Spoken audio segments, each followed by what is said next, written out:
Somos WBCQ, brindándoles la radio de World's Last Change a ustedes desde Monticello, Maine. El anhelo de todo cristiano durante los últimos 2000 años ha sido ver al Salvador regresar y establecer un reino eterno en la tierra. Los acontecimientos en el mundo revelan que esto sucederá muy pronto. Siga escuchando para aprender cómo puede prepararse espiritualmente para los eventos finales de la tierra. Radio WLC está preparando a un pueblo para la vida en el reino terrenal de Yahuwah, que se establecerá en el inminente regreso de Yahushua Cristo. Él mandará a sus ángeles con una gran trompeta para que reúnan a sus escogidos de los cuatro vientos, desde un extremo de los cielos hasta el otro. Mateo 23:31. El escritor estadounidense Michael Crichton dijo una vez: si no conoces la historia, entonces no sabes nada. Eres una hoja que no sabe que es parte de un árbol. El problema es, ¿qué sucede si la historia que le han enseñado es incorrecta o engañosa?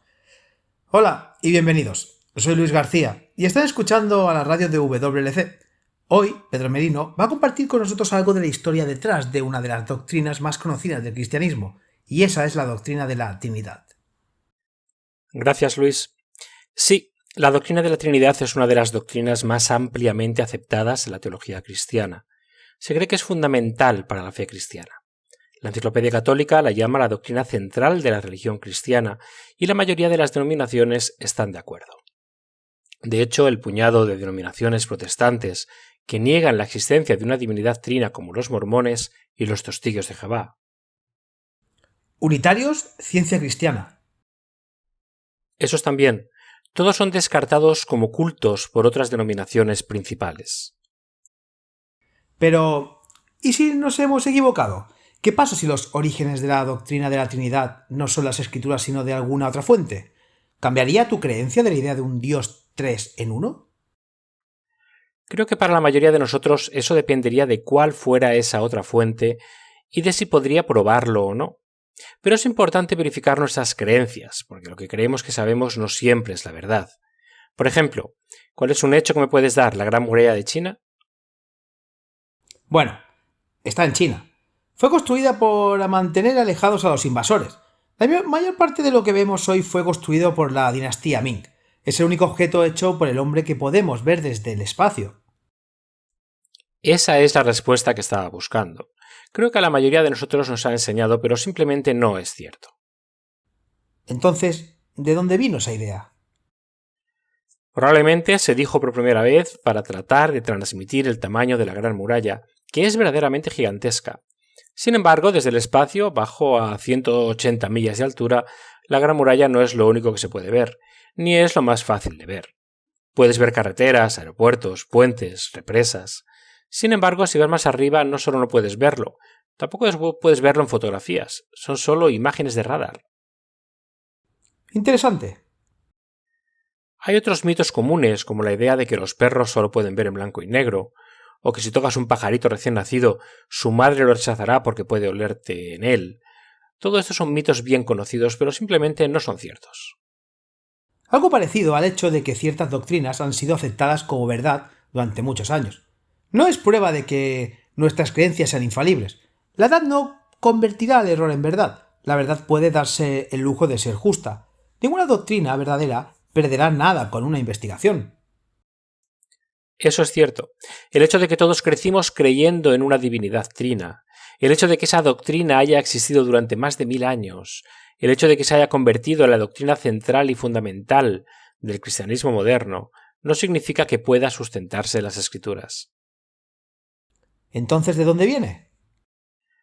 Realmente no puedes identificar solo una fuente. En términos generales, proviene del paganismo antiguo, pero se transformó con el tiempo y se extrajo de varias fuentes paganas diferentes. Antes de entrar en eso, quiero tomarme un momento para compartir con nuestros oyentes un pasaje de las Escrituras. Está en Juan 5, versículos 7 y 8. Cuando me contaste por primera vez que la doctrina de la Trinidad no era bíblico, mi primer pensamiento fue: ¿cómo que no es bíblico? Para ser honesto, ese también fue mi primer pensamiento. Dice, porque 3 son los que dan testimonios en el cielo. El Padre, el Verbo y el Espíritu Santo, y esos tres son uno, y tres son los que dan testimonio en la tierra, el Espíritu, el agua y la sangre, y esos tres concuerdan como uno. Ciertamente suena como si estuviera enseñando la Trinidad aquí, ¿no es así? Realmente lo hace. Por eso, antes de continuar, quiero dejar en claro que esto no era en realidad parte de la carta original de Juan. El respetado erudito del Nuevo Testamento, Bart Ehrman, escribió: esta doctrina de una Trinidad no parece ser una doctrina pronunciada por el Jesús histórico. Pablo o cualquier otro escritor cristiano durante los primeros 100 años del cristianismo no se puede encontrar explícitamente declarado en los primeros escritos cristianos. El único pasaje del Nuevo Testamento que declara la doctrina, 1 Juan 5, 7 y 8, no era originalmente parte del texto, pero fue agregado por escribas doctrinalmente astutos en una fecha posterior. No se encuentra ningún manuscrito griego hasta el siglo XI. Así que sí, esto no es algo que parezca en los manuscritos más antiguos, se añadió más tarde. Y aquí está la cuestión. Los eruditos de la Biblia lo saben. Ellos siempre lo han sabido. Somos nosotros, los fieles laicos, que no sabemos, porque no estudiamos ni aceptamos la verdad de las Escrituras. Edmund Forman es un erudito jesuita que escribió un libro titulado El Dios Triuno. He marcado una cita aquí que me gustaría leerla. Dice: el Antiguo Testamento no nos dice nada explícitamente por implicación necesaria de un Dios uno y trino que es Padre, Hijo y Espíritu Santo. No hay evidencia de que algún escrito sagrado siquiera sospechara la existencia de una Trinidad dentro de la deidad. Incluso ver en el Antiguo Testamento sugerencias o presagios o signos velados de la Trinidad de personas es ir más allá de las palabras y la intención de los escritores sagrados. Los escritores del Nuevo Testamento no nos den ninguna doctrina formal o formulada de la Trinidad. En ninguna parte encontramos doctrina ninguna trinitaria de los tres sujetos distintos de la vida y actividades divinas en la misma deidad. Vaya, esa es toda una declaración. El punto principal que quiero dejar absolutamente claro antes de continuar es que la doctrina de una divinidad trina no solo no se encuentra en las Escrituras, sino que los líderes religiosos y los eruditos de la Biblia lo saben. No me importa si han escuchado sermones predicados al respecto. Aquellos que conocen sus Biblias saben que no se encuentra en la palabra de Yahweh. Algunas citas más de la Enciclopedia del Catolicismo de HarperCollins. Dice: hoy, sin embargo, los eruditos generalmente están de acuerdo en que no existe una doctrina de la Trinidad como tal ni en el Antiguo Testamento ni en el Nuevo Testamento. Iría mucho más allá de la intención y las formas de pensamiento del Antiguo Testamento suponer que ahí se puede encontrar una doctrina cristiana de finales del siglo IV o del siglo VIII. Asimismo, el Nuevo Testamento no contiene una doctrina explícita de la Trinidad. Martín Lutero, el líder alemán de la Reforma Protestante, dijo: es cierto que el nombre Trinidad no se encuentra en ninguna parte de las Sagradas Escrituras, sino que ha sido concebido e inventado por el hombre. ¿Captaste eso? Dijo que había sido concebida e inventada por el hombre. Esto es asombroso. El difunto Charles Ryrie fue un erudito bíblico y teólogo estadounidense.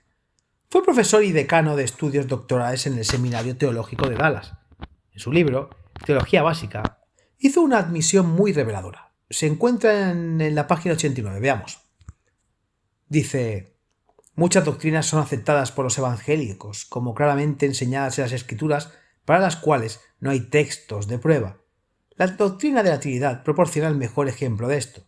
Es justo decir que la Biblia no enseña claramente la doctrina de la Trinidad. De hecho, no hay ni siquiera un texto de prueba. Si por texto de prueba entendemos un versículo o pasaje que claramente establece que hay un Dios que existe en tres personas.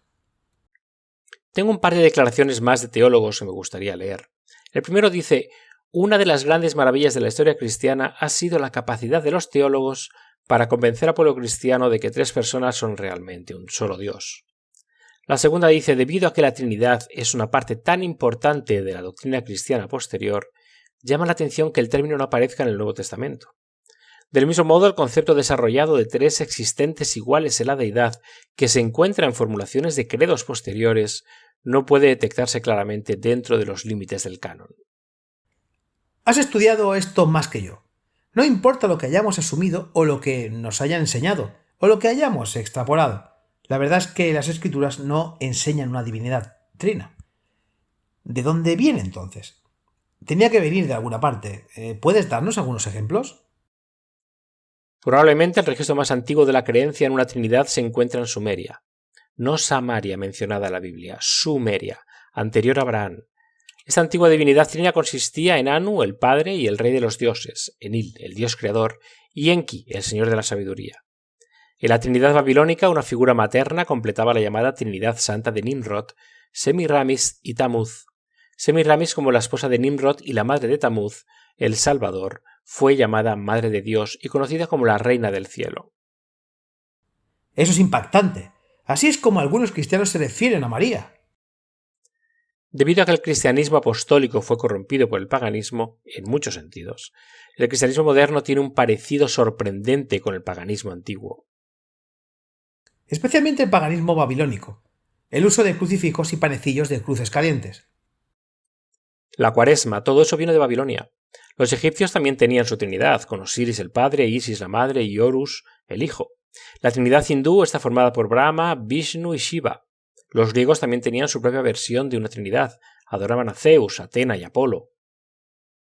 ¿Y los griegos adoraban mucho más que eso? Cierto, al igual que los egipcios, los hindús, los babilonios, etc. Sin embargo, lo que es significativo acerca de Zeus, Atena y Apolo es que los griegos afirmaron que esos tres en particular están de acuerdo en uno. Así que puedes ver que el concepto de una divinidad tres en uno ya estaba ahí. Pero la verdad es que puedes encontrar una trinidad en todo el mundo antiguo, tanto en teología como en símbolos y motivos. La trinidad romana era Júpiter, Marte y Venus. Incluso al día de hoy son los presuntos planetas. Si hubieran planetas a palabra de Yahuwah, las escrituras lo hubieran dicho. El Vaticano dice verlos mediante su telescopio llamado Lucifer. Sí, uno de sus engaños favoritos tiene a muchos flotando en el espacio. Y es interesante que tantas de estas trinidades tuvieran figuras de diosas femeninas en ellas. Satanás siempre corrompe y tuerce. ¿Sabías que en hebreo la palabra aliento, que a menudo se traduce en las escrituras como el espíritu, y la palabra usada como el Espíritu Santo, es una palabra femenina? Oh, es cierto, lo había olvidado. Muchas de las trinidades paganas tenían elementos en común. Principalmente es que los tres seres eran considerados parte de un dios triuno. A menudo era el padre, otro era la madre y otro era el hijo. El hijo era también el marido de la madre y se le consideraba el padre encarnado.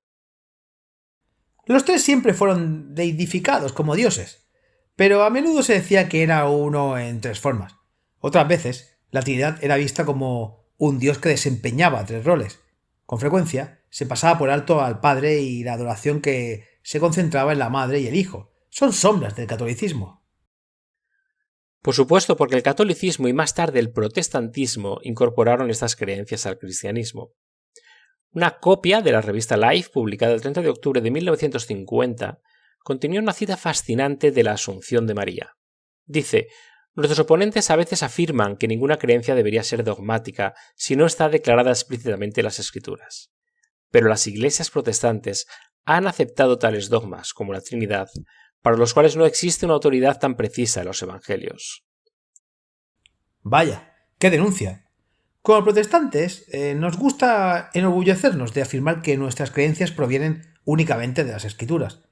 Pero en tantas áreas simplemente hemos conseguido la estela de catolicismo, nunca cuestionado o estudiando por nosotros mismos. Y tenemos que hacerlo.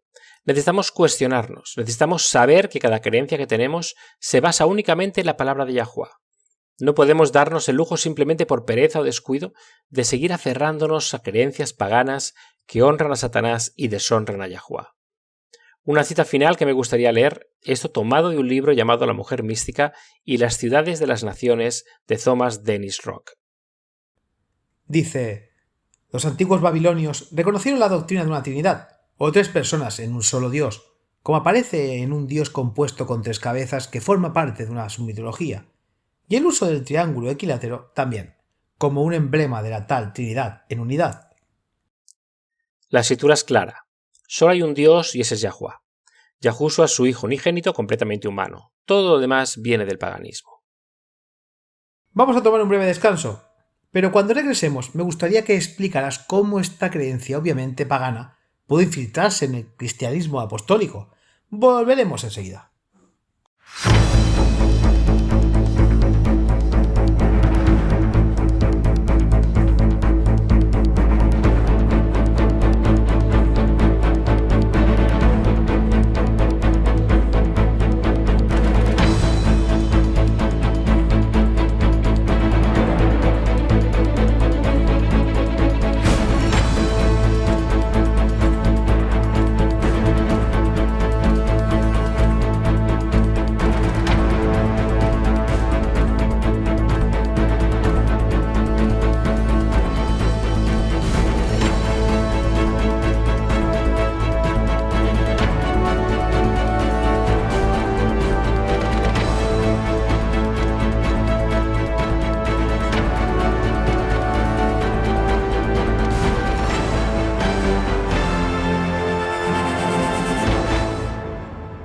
Nutrición para la mente y conciencia, explorando la controversia Nefilim.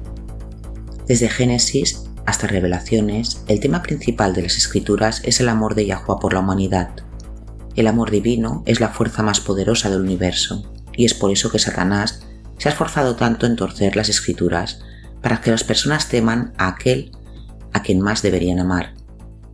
Una y otra vez, los ateos y los agnósticos han levantado los muros acusadores en contra de Yahuwah y en contra de su palabra.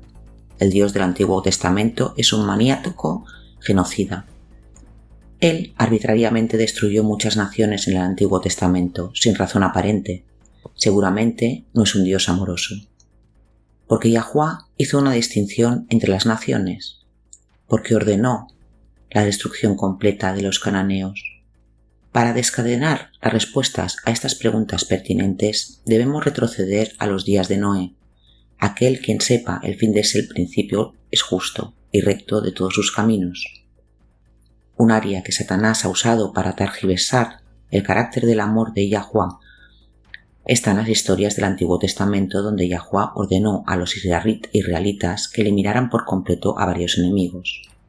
Tal genocidio masivo parece estar en conflicto con otros pasajes de las Escrituras que presentan al Padre Celestial como bondadoso, justo e infinitamente amoroso. Sin embargo, hay una razón para ello, y esta razón es consciente con el carácter del amor de Yahuwah. Para saber la verdad, vaya a nuestra página web, busque el artículo o nuestro vídeo, genocida, maníaco o amoroso Padre. No seas y no creas las mentiras de Satanás. Yahuwah ama a todos y siempre hay una razón para cada uno de sus mandamientos. Durante nuestro descanso estaba leyendo algunas de estas declaraciones.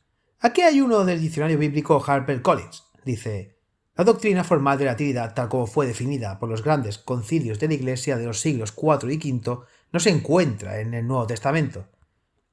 Entonces, supongo que la pregunta es: ¿cómo entró esta creencia en la fe cristiana? Las declaraciones que compartiste en nuestro último segmento son muy reveladoras. Yo busqué mi concordancia y busqué cada uso de la palabra espíritu o Espíritu Santo en la Biblia, y cada uno se refería al aliento. El aliento de Yahuwah, nuestro aliento. Eso es todo lo que era. Entonces, ¿cómo extrapolamos eso para llegar a una tercera persona de la Trinidad cristiana? Una palabra: helenización. En la revista americana de teología, American Journal of Theology, volumen 13, número 4, el doctor George Gilbert publicó un artículo fascinante titulado La helenización de los judíos entre 334 a.C. y 70 después de Cristo. En su artículo afirma que después de las conquistas de Alejandro Magno, el impacto de la civilización griega sobre los judíos, que entonces tuvo lugar, le dio el periodo una importancia que casi lo equipara con el periodo de los grandes profetas, o con la de Moisés y los comienzos del Estado hebreo.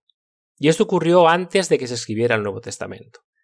Entonces, a pesar de que Roma había conquistado Grecia, la filosofía griega todavía tenía una gran influencia en la cultura, la educación y la mentalidad de la época.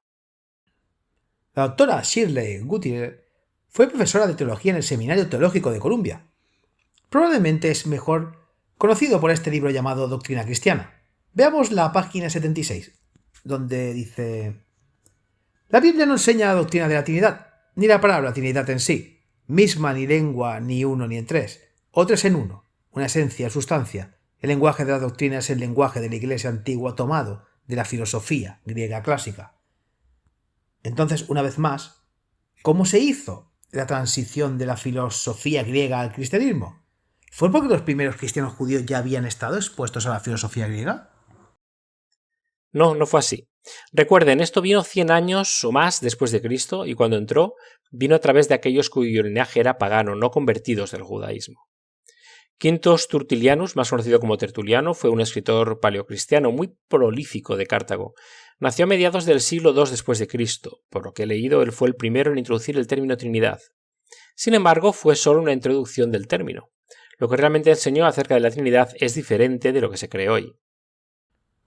Entonces, si él introdujo el término, eso significa que la doctrina de un Dios trino que se nos enseña hoy no existía en el cristianismo antes del Tertuliano. Así es, Tertuliano fue un apologista cristiano. Sí, apologética cristiana, tratando de poner excusas por las inconsistencias y contradicciones en un lugar de buscar la verdad. Básicamente, Tertuliano introdujo muchas ideas paganas en las prácticas cristianas. Cuando bautizaba a la gente, siempre los mojaba 3 veces, en lugar de solo una. Hizo la señal de la cruz, que recordarán se originó en Babilonia, en la frente de los adoradores. También enseñó oblaciones por los muertos, y admitió libremente que estas enseñanzas habían sido adoptadas de prácticas paganas. Admitió que no podía apoyarlos con las Escrituras. ¿Por qué? Creía que estaba aplanando la curva de la diferencia entre paganos y cristianos. Pensó que a los paganos les resultaría más fácil unirse al cristianismo si encontraban rituales paganos familiares en la Iglesia. El pensamiento griego, y hasta el día de hoy, el pensamiento occidental, estuvo y está fuertemente influenciado por Platón. De hecho, Platón fue uno de los jóvenes de los cuales Sócrates acusó de corromper. Lo que no creo que la mayoría de la gente se dé cuenta es cuán influyente realmente fue Platón en la configuración del pensamiento occidental. Michel Foucault fue un filósofo y escritor francés. En la hermenéutica del sujeto llegó a afirmar que Platón fue uno de los fundadores de la religión occidental. Durante siglos, el Occidente ha sido conocido como predominantemente cristiano. Al igual que cuando escuchamos India pensamos en el hindú, o el Medio Oriente y pensamos en musulmán, ser un fundador de la religión occidental significa que influyó mucho en el cristianismo tal como lo conocemos hoy. En la escuela, mis profesores de historia se centraron en la idea de Platón de que este mundo es una especie de mundo de sombras, una copia imperfecta del mundo espiritual, que es perfecto. Pero eso no es todo lo que enseñó. La idea de un alma inmortal se originó principalmente con Platón, no viene de las escrituras. Los cristianos de hoy piensan más como Platón, a diferencia de los hebreos entonces. Absolutamente. El cristianismo ha recorrido un largo camino desde sus raíces judías, pero incluso entonces la filosofía griega influyó en los judíos. Uno de ellos fue Filo. Vivió aproximadamente entre el 20 a.C.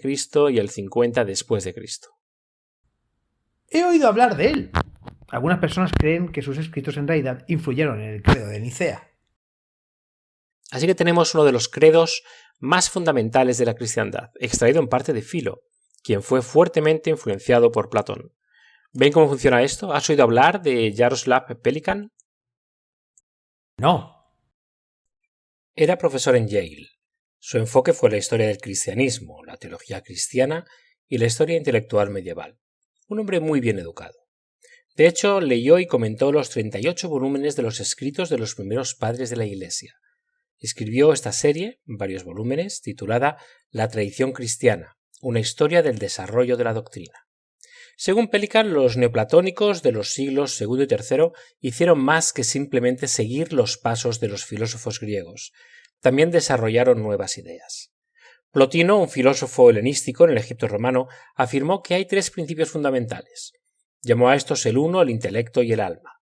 Además dijo que estos 3 eran de una esencia. ¿Suena familiar? Totalmente. Eso es lo que los cristianos dicen que es la divinidad trina, uno en propósito y esencia. Plotino nos enseñó que lo físico es malo mientras que lo espiritual es bueno. Agustín de Hipona, ampliamente visto como uno de los más importantes de los llamados padres de la Iglesia, parece haber sido influenciado por este tipo de creencia. Hizo que el sexo fuera casi un pecado, incluso dentro de los límites del matrimonio. Sí, un verdadero hipócrita. Tuvo una aventura durante años. Su amante incluso dio a luz a un hijo antes de que decidiera que quería casarse con una heredera de 10 años. Y optó por no casarse con ella, pero aún así. Los eruditos saben muy bien que muchos de los primeros padres de la Iglesia fueron influenciados por la filosofía griega. Justino Mártir, Clemente de Alejandría, Teodosio, Tertuliano. He leído un poco de sus escritos y queda claro que ninguno de estos hombres era trinitario. Si volvemos atrás y leemos lo que han escrito en contexto y está muy claro que no lo estaban, por ejemplo, Tertuliano creía que el hijo estaba por debajo del padre. Justin Mártir era arriano. Es decir, creía que el hijo fue creado como la primera parte de la creación. Eso no es la creencia trinitaria.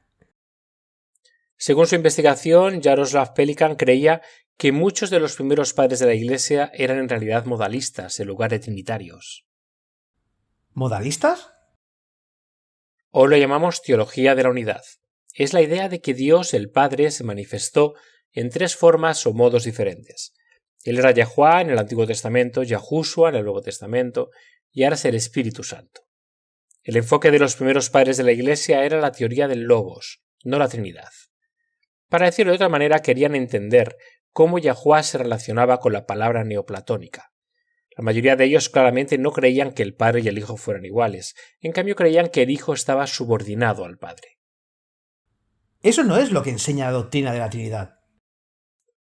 Separados como estamos por más de 1500 años, olvidamos cuántas luchas internas hubo en el cristianismo primitivo por las diferencias en la doctrina. Atanasio I de Alejandría era antiarriano. Los arrianos creían que Yahushua era un ser creado, subordinado al Padre.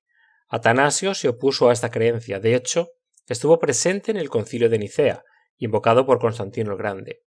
Fue en este primer Concilio de Nicea que se formalizó el Credo de Nicea y donde se estableció el antiarrianismo. Para decirlo de otra manera, fue en este concilio en el siglo IV que la exaltación del Hijo al mismo estatus que el Padre se formalizó en la teología cristiana. Pero que la mayoría de la gente no sabe es que más tarde el mismo Arrio, el proponente detrás de la teología arriana de que Yahushua no era eternamente preexistente con el Padre, citó la Biblia y los escritos de varios padres de la Iglesia primitiva, el emperador Constantino. Pensé que Arrio fue exiliado después de perder en el Concilio de Nicea. Pero con el tiempo Constantino suavizó su postura. De todos modos, Arrio citó las Escrituras y los primeros padres de la Iglesia a Constantino. Constantino en realidad revirtió su posición y exilió a Atanasio, el hombre principal detrás del trinitarismo. El propio Constantino se convirtió en arriano y fue bautizado en su lecho de muerte por un obispo arriano, Eusebio de Nicomedia. Interesante. No creo que la mayoría de nosotros nos demos cuenta de cuántas luchas internas hubo en estos primeros años. Teológicamente hablando, es fácil suponer que la cristiandad tal como la conocemos hoy fue heredada intacta de los apóstoles. Pero ese no es el caso. Entonces, algún tiempo después de la muerte de Constantino llega Orígenes. Estuvo muy influenciado por la filosofía griega. Enseñó que todos éramos almas inmortales en el cielo antes de nacer. También creía que en el fin todos se salvarán. Tenía una escuela en Alejandría donde se animaba a los estudiantes a estudiar filosofía griega. Espera, ¿no fue excomulgado Orígenes y quemado sus escritos? Sí lo fue, pero lo que es interesante es que un tipo con el nombre de Rufinus en realidad cambió los escritos de Orígenes para ayudar a anular esa excomunión después de la muerte de Orígenes. ¿Cómo sabes eso? Rufinus lo admitió. Pero más que eso, las declaraciones de Rufinus acerca de las obras de Orígenes no coinciden con los fragmentos de los escritos de Orígenes que aún tenemos. Es el cristianismo apostólico, estaba en una batalla a muerte contra la incursión de la filosofía pagana. Continuaron celebrando concilios de la Iglesia donde continuaron discutiendo el modalismo, o la teología de la unicidad, el arrianismo, el unitarismo, el adopcionismo, el docetismo y más. Realmente estaban por otros lados. Recuerden, cuando Constantino I legalizó el cristianismo, luego supuestamente se convirtió. Fue por razones políticas. Quería un imperio unido, pero ¿cómo iba a unir su imperio si la misma religión que quería usar para unirlo no estaban de acuerdo? Sí, eso sería un poco difícil. Fue entonces cuando comenzaron a tener todos esos consejos de la Iglesia. Mientras Arrio afirmaba que el Hijo fue creado, a Atanasio exaltaba al Hijo, estaba al mismo nivel que el Padre, y los semiarrianos en el Oriente predicaban que el Hijo fue engendrado, pero no eternamente preexistente. Fue un desastre, y en época tan temprana también. Es una cuestión de grados. Hace 1700 años nos parece bastante temprano, pero eran 300 años completos después de Cristo. Eso fue mucho tiempo para que la filosofía platónica hiciera sus avances. En este punto la mayoría de los cristianos no eran de linaje judío. Constantino convocó el Concilio de Nicea por varias razones. Una de las cosas que hicieron fue prohibir el uso del calendario bíblico para calcular la Pascua bíblica, el Pesach, y en su lugar impusieron la Pascua pagana. Sí, esa fue una de las controversias, pero no la única. También querían determinar la verdadera naturaleza del Hijo. ¿Era divino? ¿Fue un ser creado? ¿Fue engendrado pero no divino? Básicamente la teología se estableció por voto popular. Más o menos, algo así, aunque incluía que algunas personas fueran enviadas al exilio. Algunas fuentes han afirmado que incluso hubo algunos asesinatos involucrados. Verdaderos hombres santos, ¿no? Bueno, finalmente se decidió, él votó, que Yahushua no era de una esencia similar a Yahuwá, sino que de hecho era de la misma esencia. se declaró que el arrianismo no era ortodoxo. Solo hubo unos 3 hombres que se aferraron a su conciencia y votaron en contra del consejo y fueron prontamente exiliados. Entonces, el decir que Yahushua era de la misma esencia lo exaltaron al nivel del mismo Padre. Tenían Dios al Padre. Ahora tenían a Dios el Hijo. ¿Y qué hay de Dios, el Espíritu Santo? Eso en realidad no se decidió hasta unas décadas más tarde, en el 381. Sin embargo, lo que nunca escuchará de los trinitarios es admitir que el debate sobre la verdadera naturaleza de Cristo continuó mucho después del Concilio de Nicea. El emperador Constantino y sus hijos se convirtieron al punto de vista arriano. Luego, unos 20 años después de la muerte de Constantino, el tercer concilio de Simium declaró que el arrianismo era la verdad. Estoy seguro de que salió bien. Como un globo de plomo. Ahí es donde obtuvimos el surgimiento de los padres de Capadocia. Basilio el Grande, Gregorio de Nisa y Gregorio de Nacianceno lucharon para apoyar la doctrina de la Trinidad. Eso en realidad no se decidió hasta unas décadas más tarde. Ahora lo interesante es que Basilio el Grande y Gregorio de Nisa eran en realidad hermanos. Su padre fue Basilio el Ancestro. Estuvo fuertemente influido por la filosofía griega y asimismo moldeó el pensamiento de sus hijos con esta misma filosofía. Basilio el Grande escribió más tarde un documento sobre el Espíritu Santo en el que lo presenta como la tercera persona de una divinidad trina.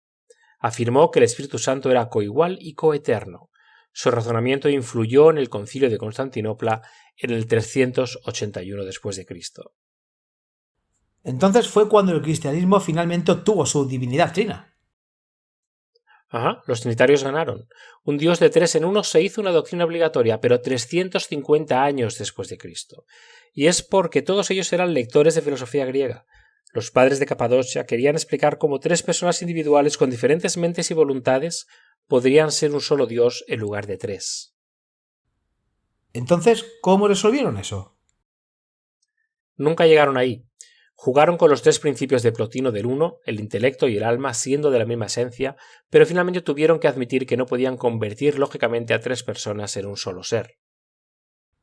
Bueno, hay que admitirlo, es una doctrina bastante confusa. Incluso se le conoce en el cristianismo como un misterio. O no hagas demasiadas preguntas, solo acéptalo sin entenderlo porque es un misterio. Lo que hay que recordar es que todo este revoltijo confuso de creencias se produjo cuando la Iglesia se alejó del cristianismo apostólico puro y entró en el paganismo. 1 Corintios 14:33, porque Dios no es Dios de confusión, sino de paz.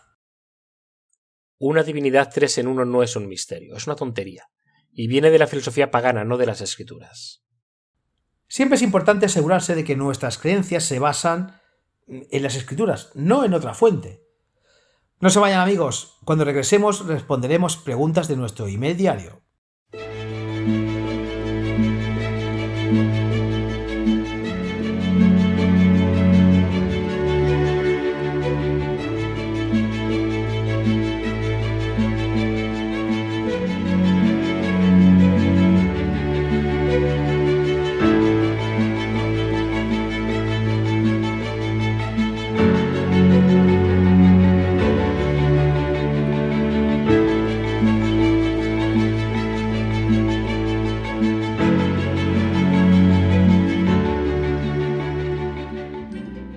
En camino a conocerte la Dulce Clara, que descanse en paz.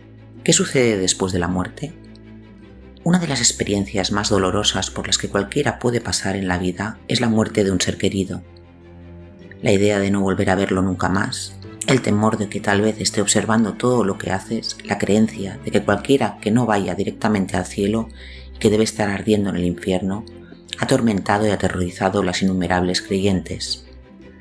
Primera de Juan IV, versículo 16 dice: Yahuá es amor, y el que permanece en el amor permanece en Yahuá, y Yahuá en él. Yahuá es amor. Esa es la esencia misma de su ser, y eso no cambia. Solo porque alguien muere o incluso cuando muere, alguien no era creyente, el carácter de Yahuá sigue siendo el mismo. En Malaquías 3, versículo 6, el Padre afirma: Yo soy Yahuá, no cambio. Por tanto, vosotros, hijos de Jacob, no habéis sido consumidos. Si desea saber lo que dice la Escritura con respecto a la muerte, visite nuestro sitio web. Tenemos artículos, vídeos que revelan la verdad sobre lo que sucede después de la muerte. Este hermoso estudio descubre un aspecto previamente mal entendido del carácter del Padre, y lo que revela es puro amor. Los que viven saben que han de morir, pero los muertos nada saben, ni tienen más paga, porque la memoria de ellos es olvidada. Eclesiastes 9:5. Puedes confiar en el amor del Padre en la vida y en la muerte. Nuestra pregunta de hoy proviene de un país que tiene 30 idiomas diferentes y alberga el desierto más antiguo del mundo. ¿Qué países contienen el desierto del Sáhara? No dije el desierto más grande del mundo, dije el desierto más antiguo del mundo. No tengo ni idea. Namibia. Se cree que el desierto de Namibia es el desierto más antiguo del mundo y el país tiene 30 idiomas diferentes. Eso es interesante, no sabía eso. Entonces, ¿qué pregunta tenemos hoy de Namibia?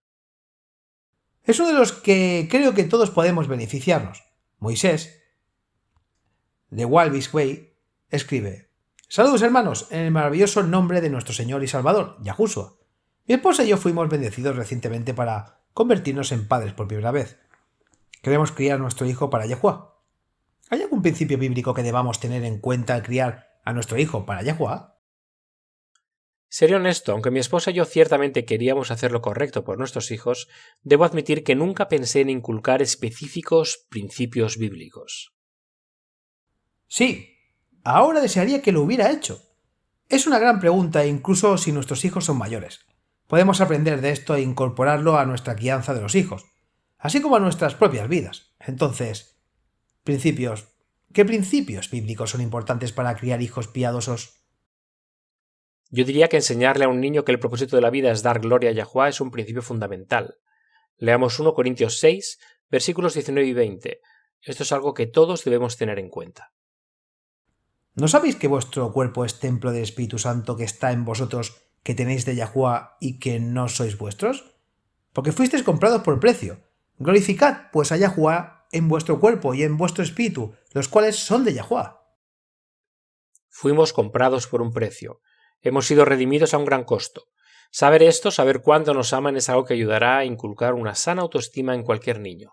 No vanidad, sino una sana autoestima que conduce al amor por Yahuwah.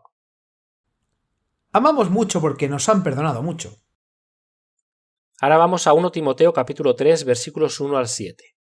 Aquí Pablo está hablando de las características que debe tener una persona que desea ser un líder en la iglesia. Pero estas características de muestra deben ser validadas para todos los creyentes. Palabra fiel es esta. Si alguno aspira al cargo de obispo, buena obra desea hacer. Un obispo debe ser, pues, irreprochable, marido de una sola mujer, sobrio, prudente, de conducta decorosa, hospitalario, apto para enseñar, no dado a la bebida, no pendenciero, sino amable, no contencioso, no avaricioso. Que gobierne bien en su casa, teniendo a sus hijos sujetos con toda dignidad. Pues si un hombre no sabe cómo gobernar en su propia casa, ¿cómo podrá cuidar de la iglesia de Dios? No un recién convertido, no sea que se envanezca y caiga en la condenación en que cayó el diablo. Debe gozar también de una buena reputación entre los de afuera de la iglesia, para que no caiga en descrédito y en el lazo del diablo. Eso último tiene que ver con una buena reputación y evitar la apariencia del mal.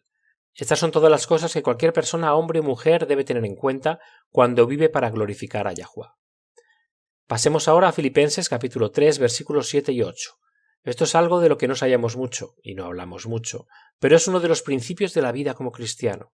Y si un niño entiende esto al crecer, él o ella no se asustará o será desanimado cuando suceda, y eso es lo que le costará seguir a Cristo. Dice: pero todo lo que para mí era ganancia, lo he estimado como pérdida por amor de Cristo.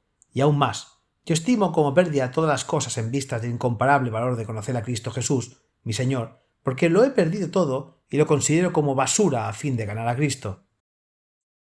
Seguir la verdad sin importar el costo es un principio muy importante que se debe inculcar desde la niñez. ¿Pero cómo hace eso? Bueno, una forma es enseñarles a sus hijos a tener una mentalidad independiente y no preocuparse por lo que los demás piensen de ellos.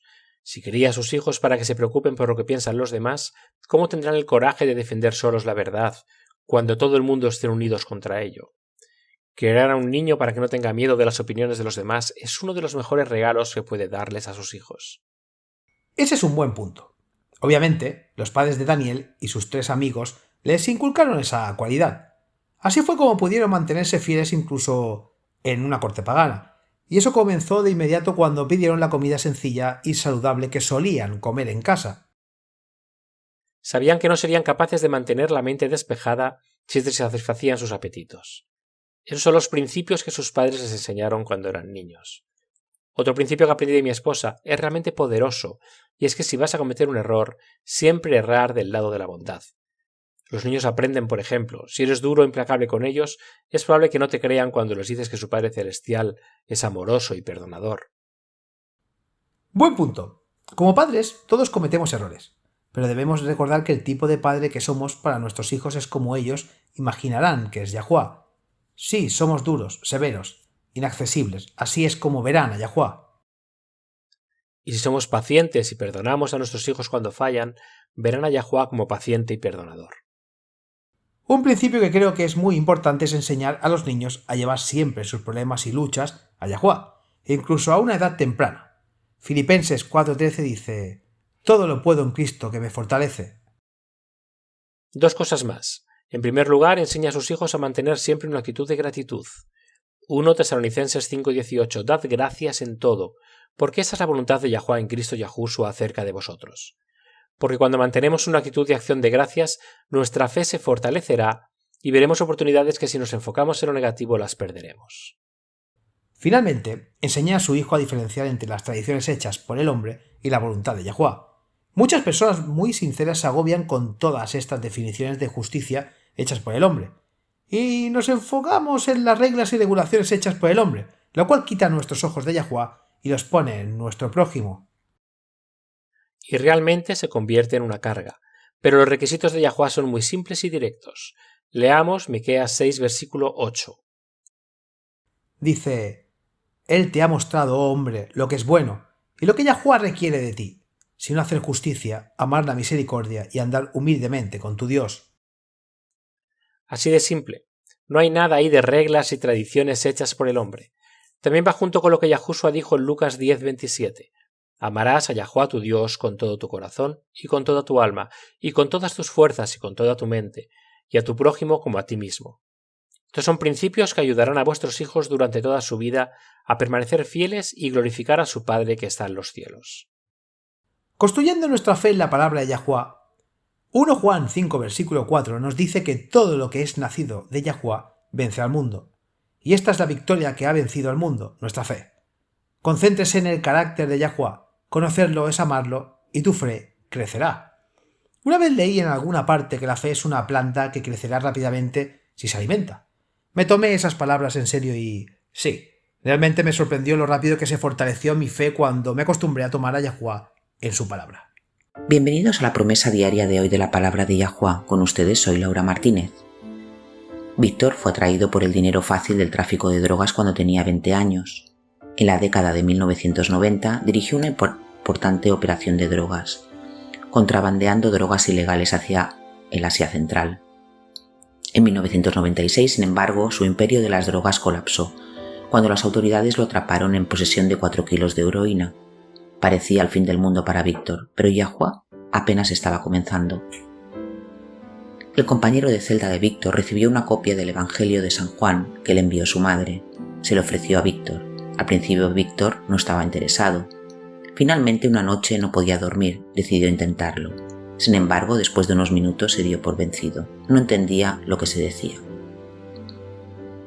Después de más noches de insomnio, Víctor volvió a intentarlo. Mientras leía, el espíritu de Yahuwah comenzó a obrar en su corazón. Mirando hacia atrás, Víctor dijo más tarde que no sabía nada sobre la oración, pero de todos modos llamó a Yahushua diciendo: «¿Sabes? No estoy seguro de que existas, pero quiero la vida eterna y quiero nacer de nuevo». Al recordar ese momento oscuro de su vida, Víctor dice: «Seguí leyendo la Biblia solo en mi celda, sin cristianos alrededor, solo éramos yo y el libro». El cambio de Víctor pronto se hizo evidente. Cuando algunos otros reclusos le ofrecieron drogas, Víctor las vio claramente por primera vez. Vio que las drogas representaban la muerte, mientras que el Evangelio de Yahuwah ofrecía vida. Eligió deliberadamente la vida y rechazó las drogas. No mucho después, Víctor enfermó. Los médicos descubrieron que estaba gravemente enfermo y le dijeron que solo le quedaba 1 año y medio de vida. La mayoría de las personas se sentirían abrumadas con tales noticias, pero Víctor no. Sus compañeros de prisión se sorprendieron de que en lugar de miedo Víctor estuviera en paz, porque le había entregado su corazón a Yahuwah y confiado en que, ya sea que viviera o muriera, su alma estaba segura con Yahuwah.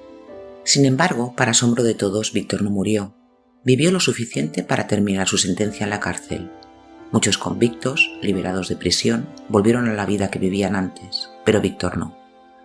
Con una segunda oportunidad en la vida, decidió que quería trabajar para Yahuwah. Esta era una proposición peligrosa. Tayikistán, donde vive Víctor, entró en la lista mundial de vigilancia de 2017 de los 50 países más peligrosos para los cristianos. Sin embargo, Víctor está comprometido a compartir las verdades que le trajeron paz y alegría en Yahuwah. Cuando leí la historia de Víctor pensé en 2 Corintios capítulo 5 versículos 17 al 19, que dice: De modo que si alguno está en Cristo, nueva criatura es. Las cosas viejas han pasado, he aquí. Todas las cosas son hechas nuevas. Ahora bien, todas las cosas son de Yahuwah, que nos ha reconciliado consigo mismo por medio de Yahushua Cristo, y nos ha dado el misterio de la reconciliación, es decir, que Yahuwah estaba en Cristo reconciliando consigo al mundo, no tomándoles en cuenta sus pecados, y ha cometido a nosotros la palabra de la reconciliación. Tu pasado no importa si Yahuwah es tu futuro. Cualquier cosa que hayas hecho, Él puede perdonarte si te acercas a Él y aceptas su regalo de salvación. De hecho, Él espera con gran anhelo aceptar a cada hijo de Adán que se vuelve a Él en la fe. Se nos han dado grandes y preciosas promesas. Vayan y comiencen a clamarlas. Bueno, tengo una pregunta para ti, Pedro. ¿Cuál dirías que es el propósito detrás de esta enorme herejía del Dios 3 en 1? ¿Cuál es una doctrina basada en el paganismo que ha llegado a ser aceptada como dogma cristiano fundamental? Eso es enorme. Sé que Satanás quiere que la gente se pierda, pero no es idiota. ¿Qué está tratando de lograr al promover tal doctrina? Uno pensaría que la misma extrañeza de esto, las autocontradicciones obvias, habrían sido suficientes para despertar a la gente antes de ahora en cuanto a la tontería de esta creencia. Pero se ha mantenido casi tanto tiempo como el cristianismo mismo. Esa es una pregunta muy perspicaz. En realidad hay una serie de razones para ello. No tenemos tiempo para entrar en todos ellos, pero una razón tiene que ver con las trinidades paganas que discutimos. En muchas de esas trinidades había un padre, una madre y un hijo. Lo interesante es que si bien comenzaron como trinidades, a menudo el padre se hizo a un lado. Él no fue mencionado. La madre y el hijo eran adorados por ellos mismos. En última instancia, eso es lo que hace esta horrible herejía. Puedes verlo en el cristianismo. Eso es verdad.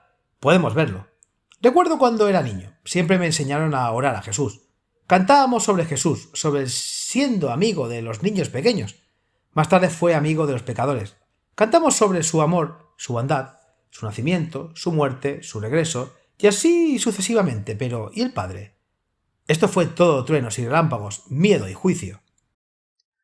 Ante el terrible trono de Jehová, y para los católicos romanos y las iglesias ortodoxas, tienen a María, incluso rezan a María en lugar del Padre.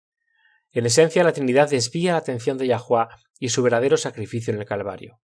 Esa atención desviada se pone en el Hijo, o Madre, y por supuesto lo amamos, nos sentimos más cerca del Hijo y sentimos que nos ama porque después de todo sufrió y murió por nosotros para apaciguar a un Dios enojado, ¿no? Sí, ese es el mensaje que se transmite. El razonamiento es simple, diabólicamente efectivo, pero en última instancia simple. Es un fenómeno observable que la gratitud despierta el amor en el corazón. A medida que se ve y se reconoce el amor y el tierno cuidado del Padre por nosotros, nuestros corazones endurecidos por el pecado se ablandan. Sentimos gratitud. Esto a su vez inspira mayor confianza y aún más amor, pero cuando todo el foco está en el Hijo, ¿qué sucede?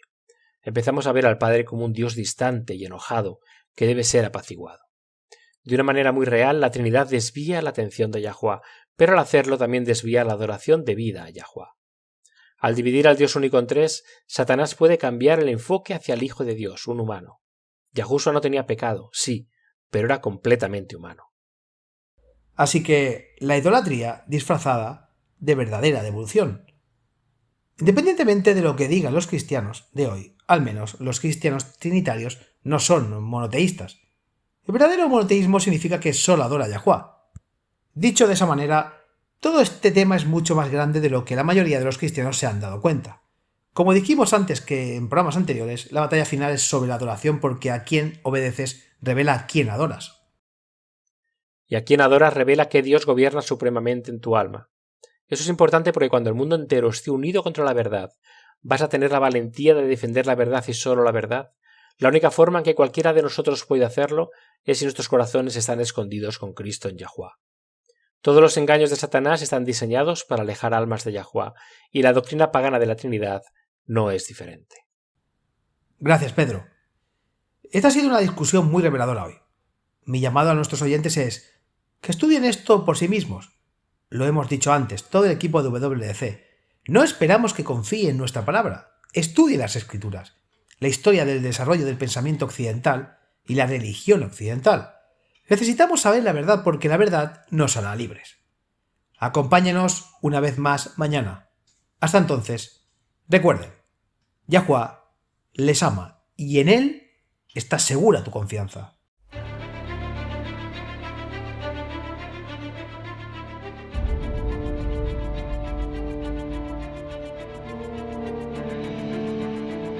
Gracias por escuchar este episodio en WLC Radio.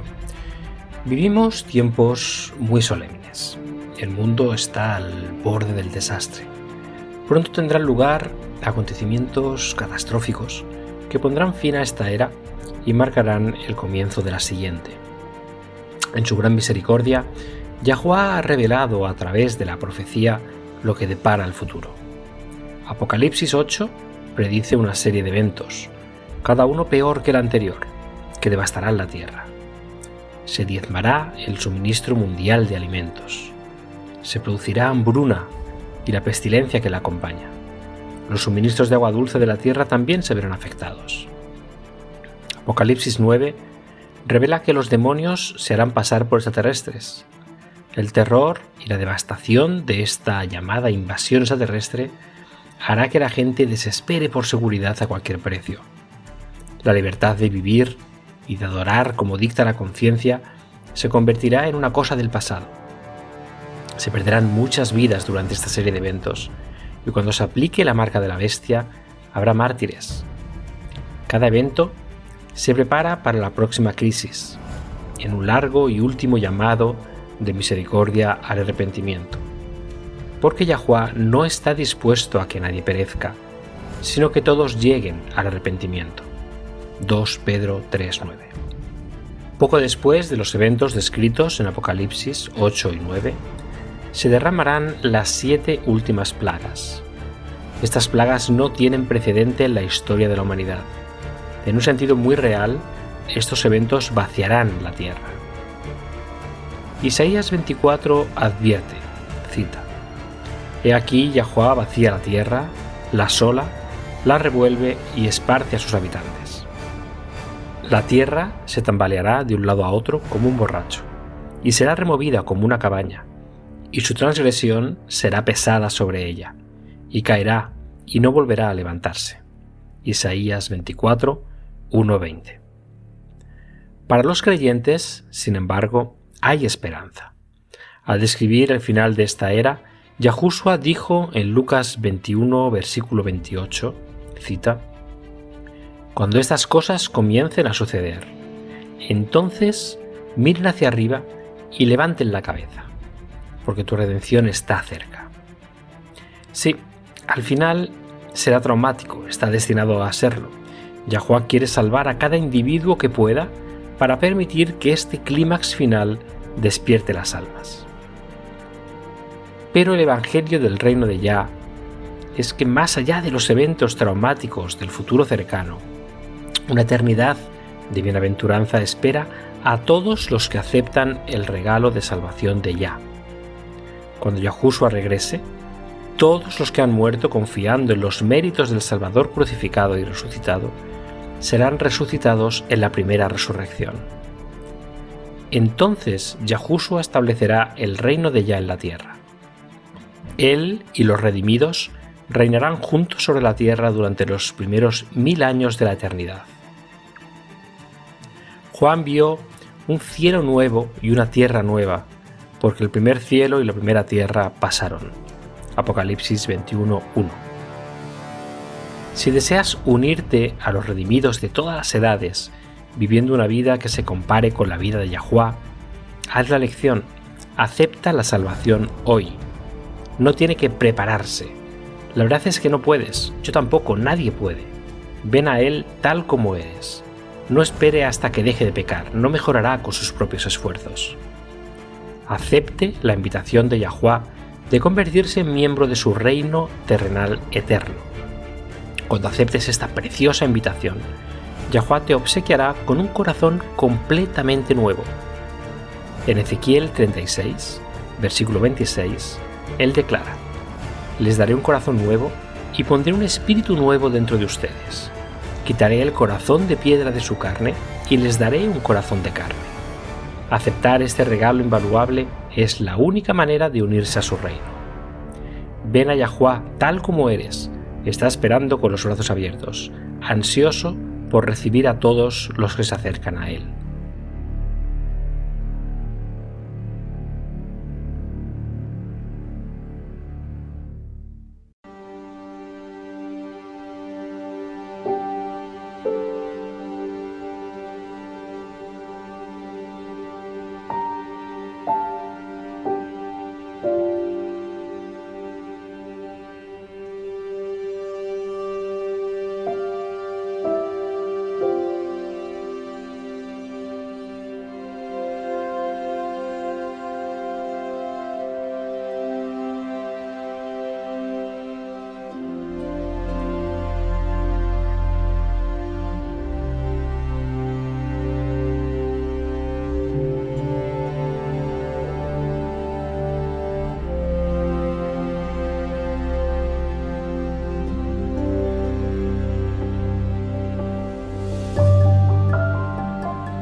Este programa, como los episodios pasados de Radio WLC, están disponibles para descargarlos en nuestra página web. Son estupendos para compartir con amistades y estudios bíblicos. También es un maravilloso apoyo para aquellos que dan su adoración a Yahuwah solos o en casa. Si desea escuchar los programas de Radio WLC, visite nuestra página web en worldslastchance.com/español. Haga clic en el icono Radio WLC, parte superior a la izquierda de la página principal. Esto le permitirá hacer descargas de los episodios en su idioma preferido. También están los artículos y los vídeos disponibles en una variedad de idiomas. Acompáñenos otra vez mañana para otro mensaje lleno de verdades en WBCQ, en 93.30 kHz, en la banda de 31 metros. La radio de WLC prepara un pueblo para el pronto retorno del Salvador.